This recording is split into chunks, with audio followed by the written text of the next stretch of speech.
Estamos começando mais um programa Alô Paraná nesta quinta-feira. Quinta-feira não, né? Quinta-feira foi ontem. Hoje é sexta-feira. Sextou, né? Sexta-feira maravilhosa e com certeza uma manhã excepcional. Desejo a todos vocês aí um dia com muita paz, alegria e harmonia para todos vocês que estão nos ouvindo. Eu, Alexandre Domingues, vou até às 10 horas da manhã levando muitas músicas, notícias, informações e também muitas entrevistas. E hoje nós estamos aqui com um convidado para lá de especial. Ele, para muitos que conhecem, ele é polêmico. Ele fala e fala a verdade, doa quem doer. Tem pessoas que pegam e falam assim que ele fala e dá até medo. Se alguns encontram ele na noite na rua, olha, se pelam. Mas ele é um cara muito gente boa, é um cara bacana, é um cara que foi indicado por um grande amigo meu, Nivaldo Ramos, e hoje ele está aqui. Ele é conhecido como Sancho Louco.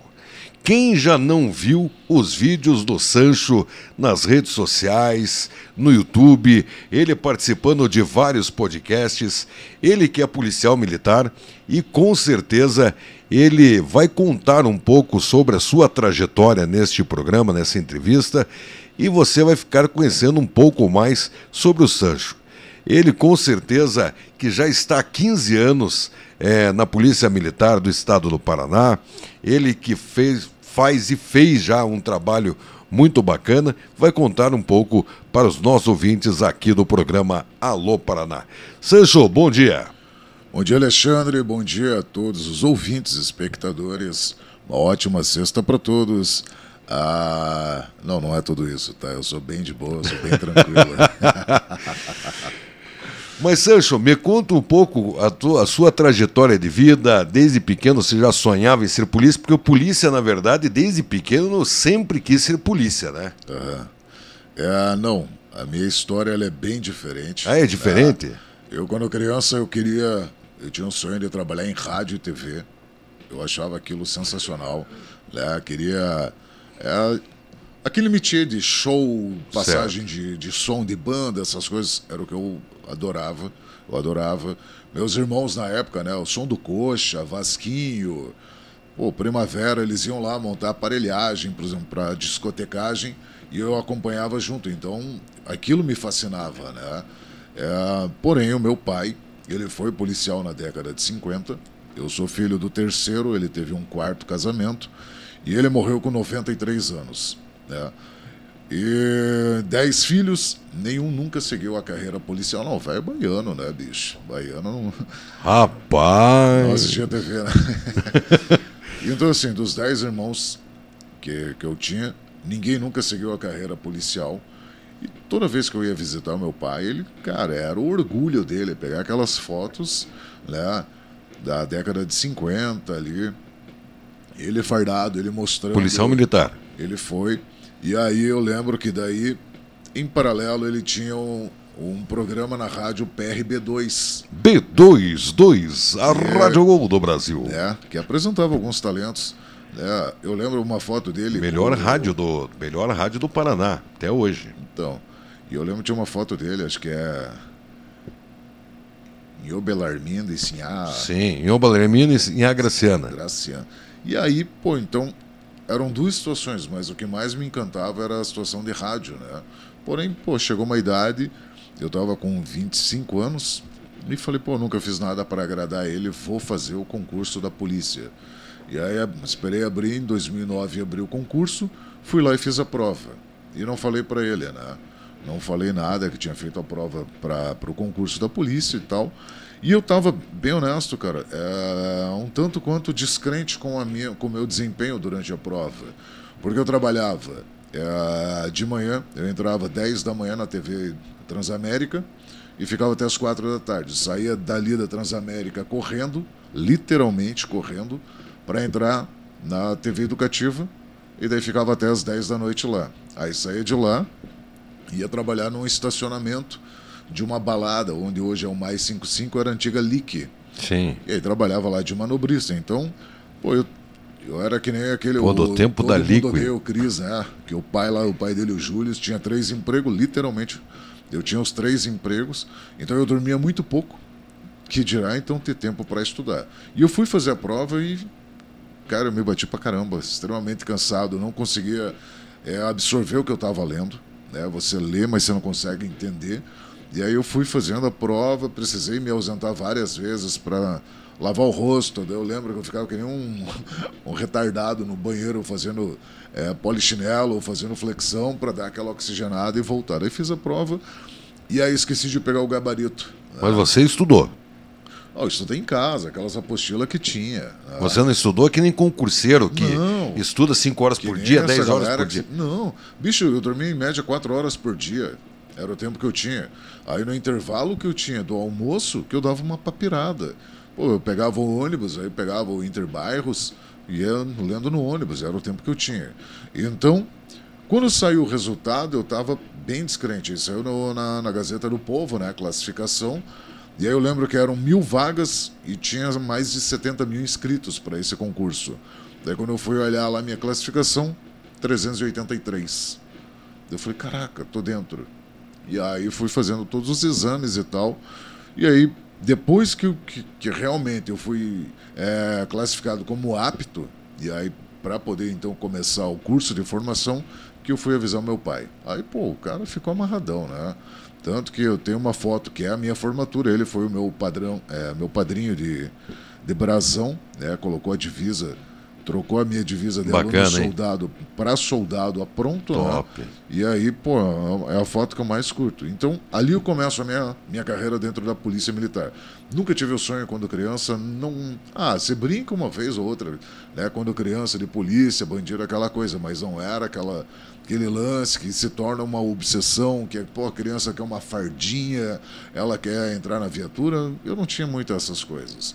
Mas aí, após ter entrado na polícia, por indicação de alguns policiais amigos, né, que já conheciam, eles falaram, cara, pelo teu perfil, você é ligado no 220, você curte adrenalina, você está sempre fazendo esporte, alguma coisa, cara, vai fazer a escola de soldado. Se não abrir escola no batalhão de choque, você vai fazer escola no 13, que é o batalhão que cobria a região sul de Curitiba.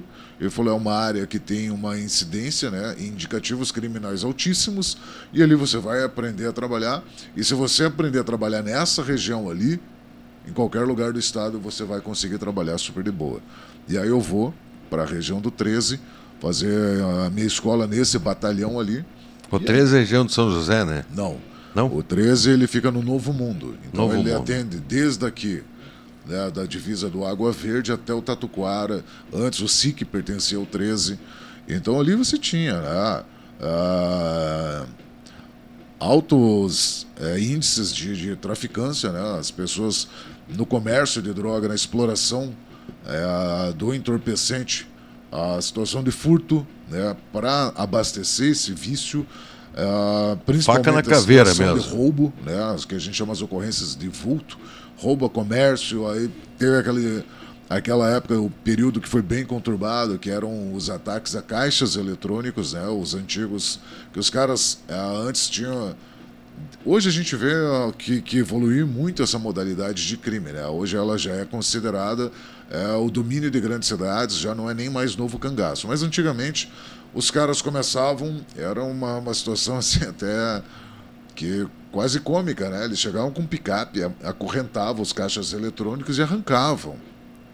Literalmente jogavam na caçamba da picape. Depois eles começaram a evoluir para o maçarico, né? Que a gente fala de cortar o caixa eletrônico e tal, até começar a ir para a explosão. E aí já você tem uma demanda maior, porque ele já não faz um caixa eletrônico de uma farmácia ou um mercadinho. Ele já vai para agências, e aí no atendimento dessas ocorrências, óbvio que a tensão é muito maior, os picos de adrenalina são altíssimos, e é aquilo que você acaba se identificando, né? Você fala, caramba, cara, nasci para isso, é isso que eu quero fazer. E você deve ter, a tua vida virou de ponta cabeça, né? Você ia para a TV, você ia para Liqui, você ia... E daí, de repente, você está no meio da confusão, você está no meio do tiroteio, você está no meio do combate. Totalmente diferente. Completamente. Totalmente diferente, né? Porque você tem a situação de bastidores de show, você tem acesso a vários artistas, Você vai para uma passagem de som, você tem quase que o privilégio de um show particular. Sim. E aí você sai daquilo ali e você entra num contexto onde você vai entrar em atrito com alguém, obrigatoriamente, porque a função da polícia militar, ela é uma função muito peculiar e ao mesmo tempo delicada. Por quê? Para que eu possa exercer a minha função como policial militar, em algum momento eu vou ter que prejudicar uma outra pessoa. De que forma que eu vou prejudicar ela? Cerceando talvez a liberdade dela. Sim. Por quê? Porque ela tem que entender que somos regidos, né, por várias leis e existe um conjunto de leis que nos formam como sociedade. E uma vez essas não sendo respeitadas, é necessária a intervenção policial, né? A pessoa ela tem o direito de ir e vir, isso constitucionalmente falando, inclusive com os seus bens. Então, ou seja, você pode sair da tua casa, você tem esse direito de você sair e ir para onde você quiser, com seu carro, com seu relógio, com as suas joias. Mas no meio do caminho aparece um verme, um lixo, né, um bandido, um vagabundo, e ele acha na cabeça dele que ele tem o direito de tomar o teu sustento, de tomar o teu bem. Ele quer o que você tem, mas ele não quer pagar o preço que você pagou. Ele não quer ter que se sacrificar tanto quanto você se sacrificou para ter aquilo. Então, ele vem, né, na base da violência e toma de você. Então, eu vou ter que confrontar esse cara. Eu vou ter que efetuar ou a prisão dele, e caso ele opte em não se render, vai haver o que a gente chama, né, do confronto armado, a troca de tiros. E com certeza, eu sempre falo, cara, se tiver que chorar, vai chorar a mãe dos outros, cara. Minha mãe nunca vai chorar. Por causa de um vagabundo, de um bandido, de um pilantra que escolheu aquela vida, eu não vou pagar a fatura da escolha errada que ele fez. Então eu não tenho esse lance nessa vitimização, essa bandidolatria. Eu não tenho melindre nenhum para falar a respeito de vagabundo e de bandido. Para mim é verme, é lixo, porque o que é o verme, cara? O verme, ele é um hospedeiro que se alimenta do que o hóspede produz. Ele não produz nada, ele só toma dos outros. Então o bandido, para mim, ele é um verme, porque ele não produz, ele não paga imposto, não faz nada, ele simplesmente vai lá e toma dos outros. Deixa eu fazer uma pergunta. Nessa época que você entrou para a polícia, você era casado? Era. Já era casado? Mas... E como é que foi essa... Eu tinha um relacionamento, né?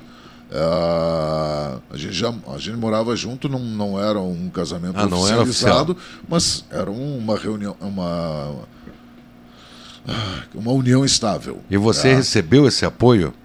Então, quando você entrou na polícia, tua mãe, familiares... Minha mãe ficou no horror, porque minha mãe ela é evangélica, né? Ah, tua mãe é evangélica. Minha mãe ela ficava assim, tá amarrado, ai, porque você vai fazer essas coisas, porque você vai se enfiar lá no meio da bandidagem.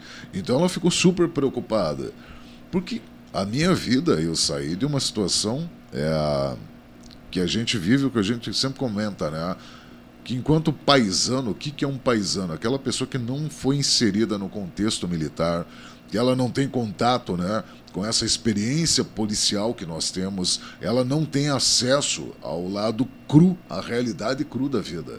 Então a pessoa ela fala assim, mas ele é só um usuário. Não, ele não é só um usuário. Ele é, sim, um dependente químico, mas ele é um bandido. Porque para ele sustentar o vício dele, ele rouba, ele pode causar uma lesão corporal, esfaquear uma pessoa, como a gente tem visto vários casos em ônibus, né? Adolescentes sendo esfaqueados porque não quiseram entregar um celular. Então ele não é assim, é só um coitado. Não, ele não é só um coitado.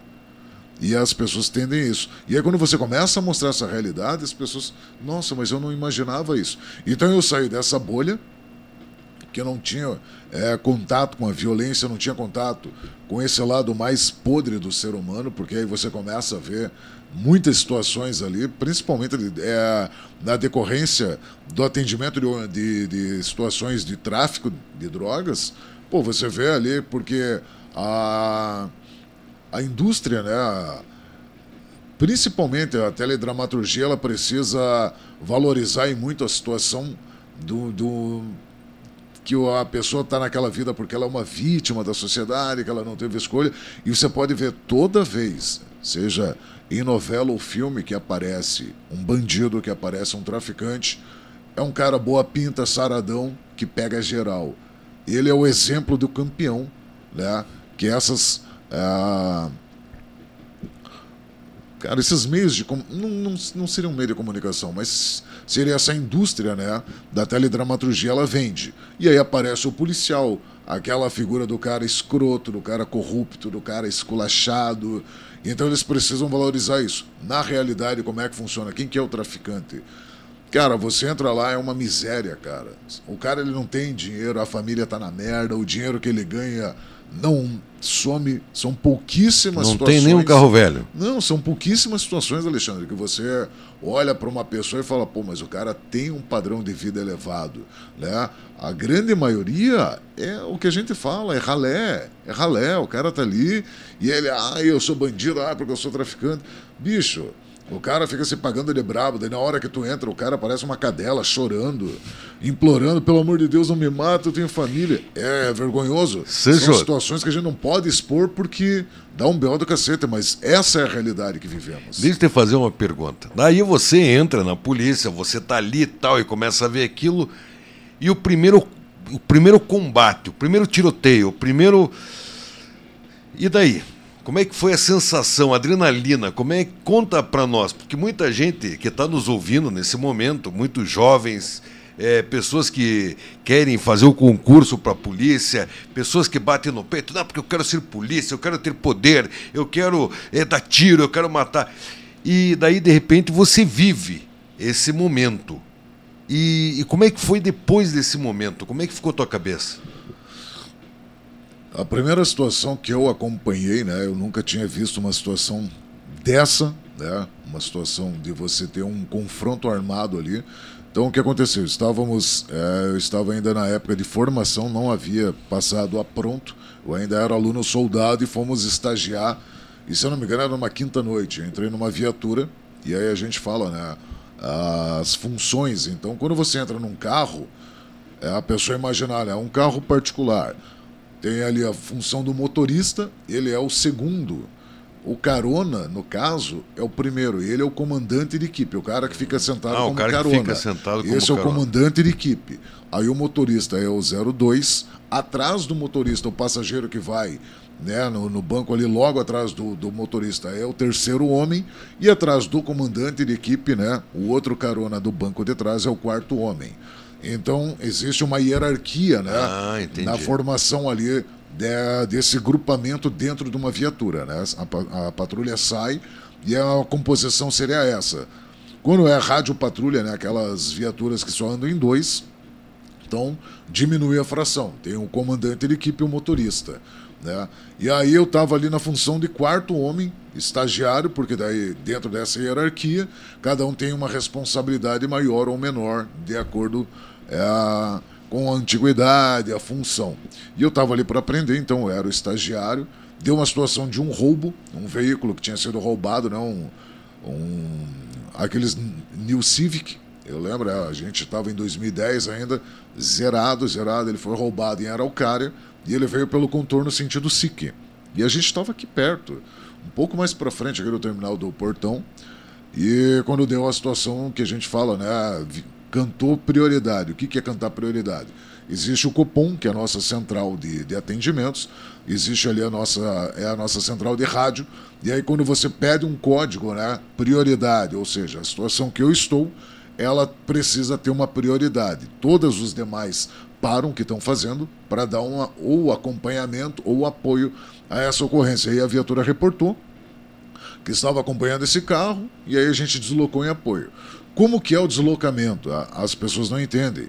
O próprio CTB ele já deixa claro, né, que a viatura policial é um veículo de emergência e ele não está sujeito às regulamentações de trânsito. Então, cara, deu uma situação dessa, que alguém está em perigo, um policial está em perigo, um parceiro nosso está em perigo, ou uma pessoa foi tomada de refém, a viatura ela vai andar na calçada, ela vai entrar na contramão, ela vai andar milhão. A gente fala, ó, liga a sirene, liga a sirene. Cara, abre o giro. Então, pô, liga ali o giroflex, a sirene e vai. E as pessoas, a gente sempre as pessoas vão falar assim, eu já vi isso. A gente sempre fala, né, que um se pendura pro lado de fora da viatura e fica batendo assim, sai! Porque as pessoas estão dentro do carro, tá, cara, a vida dela é outra, né? Ela não tá nem vendo o que está acontecendo. E aí a gente foi em apoio desse jeito. Foi a primeira vez que eu entrei num carro de polícia para andar dessa forma. Deu, cara, que tesão, velho. Falei, porra, que tesão isso. E aí, deve ser animal, né? Nossa, imagina. Para quem gosta de adrenalina... Cara, você... Porque daí é o que a gente fala, né? Tem os motoristas, tem alguns que a gente fala, pô, o cara é piloto, o cara é boleia. Cara, o cara passa assim, tirando finas milimétricas, mas tudo previamente calculado. Ele sabe o que ele está fazendo. Pô, e o cara fazendo reverso, o cara dando cavalinho de pau com a barca. Então, cara, aquilo ali é uma coisa de filme, coisa de sensacional, né? Sensacional. Porque a gente tem um lema, né? Que nós estamos a 5 minutos de qualquer ocorrência. Se alguém pedir apoio, em 5 minutos a gente vai chegar, não interessa. A gente vai chegar. Sempre vai ter uma viatura em apoio, sempre vai ter alguém chegando para dar esse suporte. Parceiro nosso nunca vai ficar sozinho, ninguém fica para trás. E aí, pô, eu lembro que o motorista... E aí eu grudado assim pro lado de fora, né, da janela e olhando assim aquele vento na cara, parecia cachorro lambendo a vento assim, quando sai passear, e o cara que tesão. E aí a equipe que estava acompanhando, eles saíram do contorno, entraram na JK e foram tentar passar por baixo ali do viaduto do Sabará, acabaram se perdendo, colidiram, e a gente chegou e ainda acabou vendo, né, a equipe fazendo o que a gente fala ali, a situação do confronto, né, os caras desceram armados e optaram em trocar tiro com a equipe. E aí a hora que termina tudo aquilo ali, aquele cheiro, né, de pastilha de freio, porra, pegando fogo, né, o cheiro de pólvora, porque pô, foram muitos disparos, e aquele cheiro do sangue fresco, eu falei, aquilo ali criou para mim um olfato praticamente inebriante. Eu falei, caralho, velho, que atmosfera é essa? Que sensação? Eu falei, é isso que eu quero para minha vida. Falei, é isso que eu quero para minha vida. Eu vou me dedicar para fazer parte desse tipo de policiamento, que dá atendimento a esse tipo de ocorrência de vulto. Eu quero ser esse tipo de policial que é usado como a ponta da lança, que está ali na frente, sempre dando o primeiro atendimento, sempre sendo a primeira malha de contenção. Eu falei, eu quero ser, nem que seja essa parte ali que a gente fala, né, que é a última ratio, a última barreira, a última resposta, que é aquilo que impede que o crime tome conta, né, da nossa sociedade paranaense. E aí eu começo a me dedicar, né, ao que a gente fala, né, a conduta de patrulhamento tático, você aprender e você investir na época. Cara, eu saía a fazer curso pagando do bolso, porque não existia essa facilidade, né, de conhecimento, de acesso. Eram poucas unidades que ofereciam algum curso diferente. E aí eu começo a frequentar, na época, TIS Brasil, do Kevin, e fazer alguns cursos a fazer por conta, porque eu queria melhorar, evoluir como profissional, porque eu falei, cara, esse é o trabalho que eu quero e eu preciso ser tão bom quanto esses caras. Então, imagine, digamos que eu era um sub-17, queria jogar na seleção principal. Eu falei, caraca, os caras são muito bons, cara, então eu vou ter que treinar muito, né, para quem sabe um dia poder entrar em campo e jogar nesse time. E aí foi o que eu comecei a fazer e venho fazendo desde então, né. Deixa eu te fazer uma pergunta. Hoje nós temos um problema muito grande dentro da polícia, né? Não só da militar, como da Guarda Municipal, da Polícia Civil e também da Federal. Que é o problema do psicológico, né? Quando você entra naquele extrema adrenalina que você acaba... Já entrevistei alguns policiais que falam que naquele momento que você dá um tiro, que você tira a vida de uma pessoa, dependendo do momento, aquilo fica na sua cabeça, né? Tem policiais que em muitos momentos só conseguem ir para o embate, nesse nível que você acabou de narrar para nós, através do uso de entorpecentes, né? E hoje nós vemos, né, um problema muito sério dentro do psicológico, dentro de vários policiais, e é uma grande parte da polícia que hoje está sofrendo da doença mental. Você acredita que já eram pessoas que tinham essa adrenalina à flor da pele e acabaram que ultrapassaram o limite do próprio corpo deles? São pessoas que não esperavam vivenciar isso e que de repente se viram ali à frente do embate, do tiroteio, da morte. que nem aquilo que você falou, né? Que antes que morra, que chore a mãe de um delinquente, de um marginal, de um bandido, do que a sua, né? O seu trabalho, que nem muitas pessoas falam, né? O policial, ele sai de casa, ele não sabe se ele volta, né? E quando o policial está mesmo na frente, no combate, ele realmente não sabe se ele volta.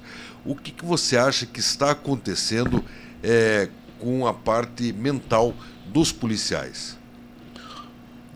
Bicho, eu vejo que assim, a polícia, seja ela militar, civil, municipal, federal, ela é um recorte da sociedade.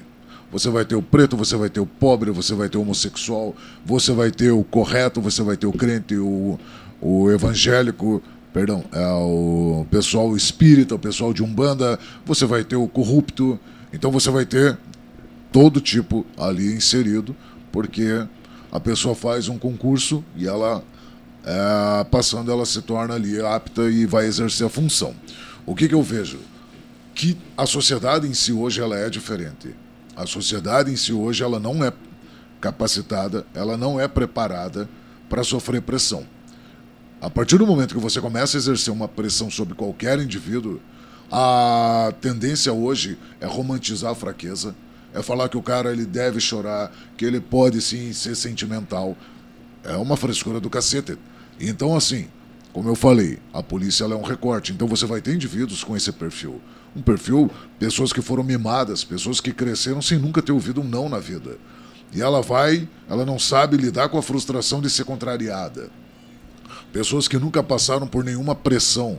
Pessoas que, ela nunca precisou procurar emprego na vida. Pessoa que não sabe o que quer ficar ali na fila de um orelhão esperando a tua vez chegar para você ligar, você imprimir, ou às vezes preencher a mão, currículo e sair entregar, né? Você andar que nem um cavalo, sair de manhã de casa e voltar de noite, cara, e torcendo para alguém ligar para o teu vizinho, porque quem tinha telefone naquela época e era só quem tinha grana. Então, para alguém ligar para o teu vizinho, para dar um recado, para marcar uma entrevista. Então, as pessoas hoje estão muito fáceis. O que nós vemos? Que numa situação estou eu e um outro cara, e ele já deixou nítido, claro, que ele está com a intenção de me matar, eu vou fazer de tudo para sobreviver. E para que eu possa sobreviver, eu vou precisar matar esse cara. Eu vou matar para não morrer. Então, a pessoa que fala assim, não, mas eu só consigo fazer isso se eu estiver entorpecido. É um pretexto, na minha opinião. Eu não sou psicólogo. Desculpa. Eu não sou profissional da área e a pessoa pode achar ruim, mas essa é a minha opinião. Porque eu nunca precisei cheirar cocaína, fumar pedra, cheirar cola, thinner, qualquer coisa, para entrar numa situação de confronto. Estamos no patrulhamento, dá uma ocorrência, do nada, as coisas mudam assim, a toque de caixa, muito rápido, e eu tenho uma única chance de permanecer vivo, e eu vou aproveitar. Eu gosto da vida que eu tenho. E é o que eu falei, se tiver que chorar, vai chorar a mãe dos outros. A minha mãe não vai chorar nunca, porque eu hesitei, porque eu fui covarde, porque eu tive medo, porque eu me assustei, né? Aquilo que você falou ali, o polícia ele sai de casa, ele não sabe se vai voltar vivo. O que a gente faz, né? Alexandre, a gente treina, não é para ficar bom. A gente tem uma cobrança muito grande em cima do treino, não é para aquele lance de você inflar o seu ego, porra, eu sou bom, eu sou foda pra caralho, mas é para que, através do teu treino, as chances de errar diminuem muito. Então a gente treina, treina e treina. Pode acontecer de eu efetuar um disparo na hora da adrenalina e esse disparo, o que a gente fala, né? Eu acabar varrendo uma pessoa que não tem nada a ver e acertar um inocente? Claro que sim, óbvio. Eu estou numa situação de estresse extremamente alto, você vai ter ali vários efeitos psicofísicos, sudorese, um monte de coisa. Pode ser que eu erre um disparo, mas aí a gente treina para evitar que isso aconteça, para mitigar esses danos. Então, quando a gente sai de casa, a gente fica ali toda hora em constante vigilância. A gente tá sempre ligado, às vezes as pessoas falam assim, os polícia parecem nóia, né? Porque, cara, a gente tá toda hora ali olhando pro lado, uma pessoa tá vindo na minha direção diferente, eu já vou colar minhas costas na parede, eu já não vou ficar displicente mexendo no celular. Então a gente tá toda hora cuidando de várias coisas, a nossa visão periférica ela aumenta, né? Você fica ali Pô, mas essa moto já passou 2 vezes aqui, cara. Esses caras estão de arte. Então você começa a ver várias coisas para evitar justamente isso, que você seja surpreendido e que alguém bote fim na tua história, né? Que alguém, porra, faça com que liguem para tua mãe e fale, ó, vai lá reconhecer o corpo no ML porque ele se fudeu. Então é foda a situação. Se nós temos situações de pessoas que estão se tornando dependentes dentro das forças policiais, claro que sim. Mas isso não é uma novidade. Não tem nada a ver com a pressão. Não, bicho. Isso aí, eu acho que assim, Alexandre, na minha opinião, sabe o que é? É a facilidade ao acesso. Tá. Porque você tem o acesso muito fácil. Sim. Pô, você vai numa situação, que a gente fala biqueira, né? Antigamente se falava boca de fumo, hoje a gente chama de biqueira. Então você vai atender uma ocorrência, uma denúncia de tráfico. E aí você vai lá e mete o pé na porta daquela biqueira. Você cai pra dentro do barraco. Vai, levanta a mão, perdeu. Depois você chega lá, o cara tá com um monte de droga em cima da mesa. Você vai fazer a apreensão. O correto é que você faça o flagrante, né? O que a gente fala, vai fazer o fla-flu, mete o grampo no cara e tudo que tem ali você vai encaminhar e apresentar para a autoridade policial. Mas pode ser que o cara fale, não, cara, vou segurar esse pouquinho aqui para mim, porque, pô, vai ter uma festa, porque eu vou para um churrasco, porque... E aí começa. Então, pô, a gente teve uma situação de um policial civil que acabou morrendo ali no Parolim, né? Por causa disso. Tem um acesso muito fácil, as pessoas vão... E é aquele lance, né? Cara, se droga fosse ruim, que nem fazem várias campanhas, droga é ruim. Se droga fosse ruim, ninguém usava, cara. Então a droga ela deve ser muito boa, porque a pessoa usa ela cada vez quer mais. Então o que acontece? Por que tem tantos agentes, né, operadores de segurança pública enfrentando problemas, né, se tornando dependente químico? Na minha visão, que é uma visão bem leiga, eu não sou aqui especialista no assunto, eu não tenho nenhuma tese de estudo em cima disso, nada. É uma visão de quem está aqui vendo vários parceiros que já entraram nessa. Acabam entrando pela facilidade. Acabam, toda hora tem acesso, e aí a curiosidade abre a porta para dependência.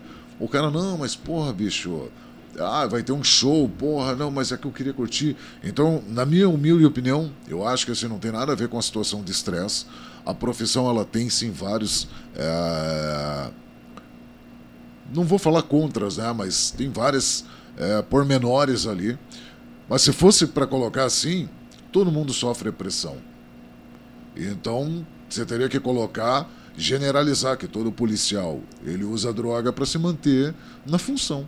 E a gente sabe que isso não é a realidade, né? São escolha de alguns, e aí é uma escolha motivada... Cara, eu acho que é algo bem pessoal. Assim, ele não pode falar que foi em decorrência da pressão que ele sofre exercendo a função, alguma coisa assim. Mas é a minha válvula de escape. Na minha opinião, não justifica. Pode ser que o cara tenha se afundado, mas o que fez ele entrar, experimentar, buscar, não foi a pressão. Foi uma curiosidade, foi um convite, uma insistência de alguém, e aí depois que entrou nisso, a pressão pode e com certeza vai fazer isso se agravar. Mas eu não vejo que ela tenha sido a origem desse problema. A Polícia Militar deve ter a sua parte de suporte de psicologia, né? Dentro da polícia. Sim, todo batalhão. Todo batalhão. Eu vou te fazer uma pergunta, né? Lógico, provavelmente isso já deve ter acontecido com você, de você ter uma arma apontada para você por algum marginal, algum bandido, isso já deve ter ocorrido. E lógico que dessa forma, o outro lado, se você está aqui vivo, o outro lado, fudeu, né, cara? O outro lado não está mais nesse mundo, né? E nesse momento, né? Nesse momento que você se depara com essa situação, o que vem na cabeça? Fala um pouco assim, qual que é a adrenalina? Alexandre, é que eu não tenho como romantizar isso. Não, mas nem pode. Não, pra mim ela é bem prática, cara. Cara, você quer me fuder, eu vou te fuder antes, cara. Simples assim. Se você quiser vir pra cima de mim, quiser trocar tiro comigo, eu vou te matar. É o que eu falo, eu não fico assim, não, mas... Cara, eu saco a arma de fogo.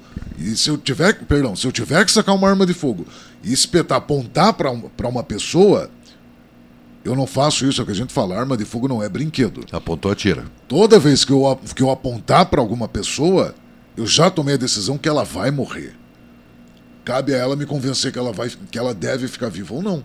Então, pô, o cara tá com uma arma na mão, aponta a arma, perdeu, larga a arma. Eu tô ali, eu tomei a decisão que eu vou matar esse cara. Se ele não me obedecer, eu vou matar ele, cara. E ele, não, perdi, largou a arma. Eu falei, vai, deita a mão na cabeça. Beleza, acatou. Cara, larga a arma, não largou. Ele vai, eu vejo que ele já fez a menção de apertar o gatilho. Cara, se ele apertou o gatilho, o meu tiro vai sair antes que o dele, cara. Eu não vou esperar ele atirar em mim. Cara, é loteria. E aí a galera fica muito nessa. Após uma situação dessa que a gente passa por confronto armado, obrigatoriamente, você é afastado das funções. Ah, você é afastado. Obrigatoriamente. Por quê?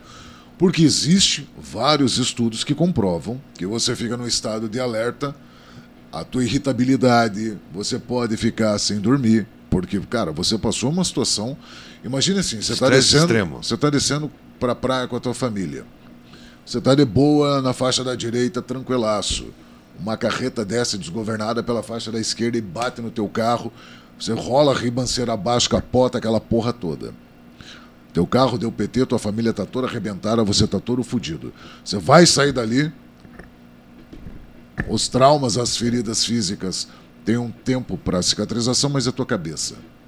O que você fica olhando? Caralho, velho, minha família. Porra, minha filha quase morreu, minha mulher. Então, até você baixar esse nível de adrenalina, vai ter um tempo. Então, o que entende-se? Que toda vez que um operador de segurança pública passa por uma situação dessa, que ele precisou efetuar um disparo contra uma outra pessoa, significa que essa pessoa atentou contra a vida dele. Que ele passou por um risco de morte ali. E ele teve ali, diante dele, a escolha de lutar pela vida ou se entregar. Se ele lutou pela vida, ele vai permanecer vivo. E isso nunca é bonito, isso nunca é fácil. Nós temos uma formação, o Brasil, por mais que seja um Estado laico, somos uma nação cristã. E dentro do ensinamento do cristianismo, né, você tirar a vida de uma pessoa é um dos piores crimes capitais que você pode cometer. Então nós crescemos com esse lance, meu Deus, matou uma pessoa porque você tirou a vida de uma pessoa, então você tem, né, cara, acho que é basicamente um dogma, né, cara, uma barreira moral e cultural. Então vai ter ali, a pessoa ela vai precisar de um tempo para ela normalizar. Então, obrigatoriamente, o policial se envolveu em qualquer situação de confronto armado, ele vai ser afastado. Pode ser afastado 3 dias, 5 dias, uma semana, vai depender de cada caso, para que daí ele possa, então, voltar, estar ali com todo o eixo hormonal e emocional dele estabilizado, para que ele possa, então, novamente voltar à atividade fim dele, ao patrulhamento, ao atendimento de ocorrência. Por quê? Porque se você pega uma pessoa que ela está com a oscilação emocional e você manda ela de novo para uma situação, como o estado de alerta dela está muito alto, pode ser que ela acabe vindo a ficar mais agressiva e acabe, então, entrando em uma nova situação e, às vezes, podendo até ser desnecessário. Tipo, ele agindo com demasia, não precisava tanto, mas ele está tão na pilha, está tão tenso ainda, que para ele a melhor solução, a solução mais rápida foi empregar novamente uma arma de fogo para resolver uma situação que às vezes nem precisava. Sancho, você está há 15 anos na polícia, né? Nós estamos aí vendo nos portais de notícia, nas redes sociais, que o poder de polícia ele tem diminuído muito. Né? Tanto que muitos policiais têm pedido para sair, né, da corporação. Muitos policiais já não... antes você pegava e gritava polícia, hoje se você gritar polícia, vem direitos humanos, abuso de poder, vem um monte de coisa. Essa mudança, você sentiu essa mudança dentro da polícia? Lógico. Isso tem feito o quê? Que a polícia tenha agido menos, como é que eu posso dizer, tenha ido menos para embate ou não? Eu vejo da seguinte maneira, né? Quando eu era criança, ainda existia o crime de vadiagem, né? A pessoa ela era detida de noite, sem documentos, essas coisas, ela era encaminhada, ela era presa por vadiagem. Então, quando eu era criança, as viaturas eram os diplomatão na época, né? Os caras chegavam dando cavalinho de pau, né? os Fusca, depois vieram as Kombi. Você é do Fusca ainda? Depois vieram Tem as quantos Kombi. anos? 43. 43 anos, é novo ainda. E aí depois vieram as Kombi do povo, né? E aí, eu lembro que, a gente era criança, na saída da escola, porrada. Então chegava a viatura ali, acabou.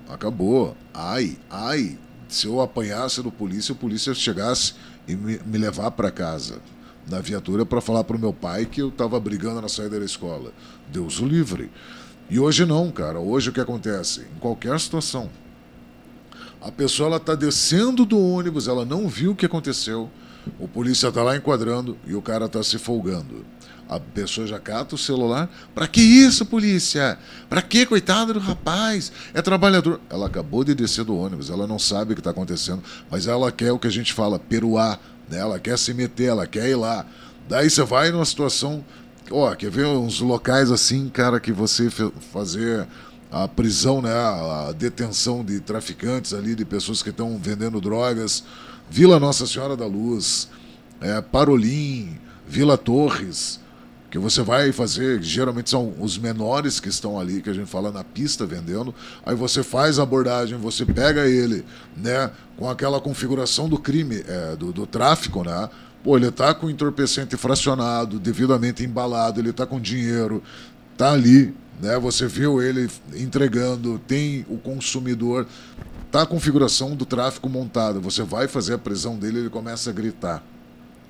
Ele começa a fazer um escândalo, sabe? Um escândalo pior que puta. Sério? Na zona, cara. Sério? Sério, é o que eu falo. Os caras pagam de bandido aí na internet. Na hora que a gente pega, parece umas cadelas. Daí começa a gritar: ai, tá me batendo, mãe! Cara, você nem encostou naquela imundice, cara. E aí começa a vir a população e inflamar. E aí cata o celular, porque eles acham que eles vão... intimidar a polícia. Atuação, fazer alguma coisa aqui. E aí começa, que a gente fala, né, deles tentarem arrebatar o preso, e aí começam a jogar objetos contra a viatura. Então hoje a polícia, nesse lance, ela perdeu muito espaço, ela perdeu muito meio de campo, né? Ela está recuada. A real é essa, hoje a polícia está recuada, porque em vários locais onde antes a viatura entrava e a galera já baixava o som, respeitava e ficava de boa, hoje as equipes mal entram. Para entrar precisa de apoio, porque sabe que a hora que entrar ali vai ser hostilizado. A gente fala, né? Vai dar encaminhamento, porque as pessoas vão vir para cima, vai gerar um desacato, vai gerar uma desobediência, vai ser necessário fazer ali, às vezes, o emprego, né, do gradiente de força.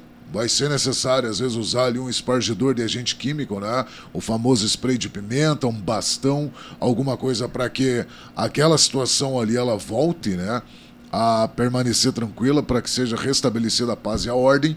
E aí, você vai vendo que cada vez mais o próprio judiciário ele vem fomentando isso, né? Ele vem dando ao bandido a garantia da impunibilidade,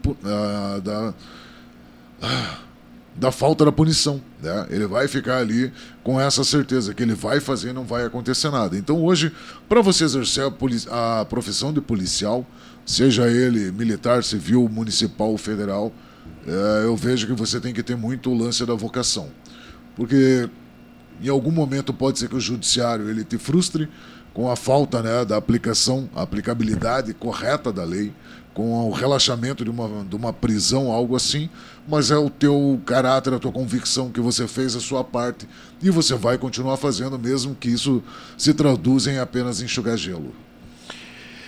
Infelizmente estamos chegando ao final, passou muito rápido, foi assim parecia um meteoro, mas olha, muito bacana a entrevista com o Sancho. O Sancho, que quem quiser acompanhar ele nas redes sociais, Sancho Louco, é uma entrevista melhor que a outra, ele fala a verdade, doa quem doer, e se realmente você é do crime e der de cara com o Sancho, faz o seguinte, um recado, sai correndo, vai para casa, abraça tua mãe, vai pro colo da mamãe, porque eu vou te dizer o seguinte, vai ser um momento onde a criança chora e a mamãe não vê.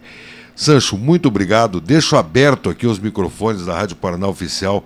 Cara, eu tinha tanta coisa para te perguntar, mas infelizmente nós temos um outro programa que está... Não tenho nem como invadir a hora do Galo, mas, Cara, muito obrigado pela tua vinda até a rádio, obrigado pela disposição que você nos deu de vir aqui. E quando puder novamente, volte, vai ser uma alegria aí, tem bastante coisa para falar e também são, eu acho que, dicas que tem que ser passado para a sociedade, e eu acho que você que está nessa linha de frente da segurança pública, eu acho que você só tem a transmitir coisas boas para a sociedade. Pô, eu que agradeço o convite, né? Excelente bate-papo, só aguardando o próximo. Só bora, meu irmão. Fechou. Esse é Sancho Louco. Esse cara, olha, eu vou falar o seguinte, hein? Você que está aí nos ouvindo agora,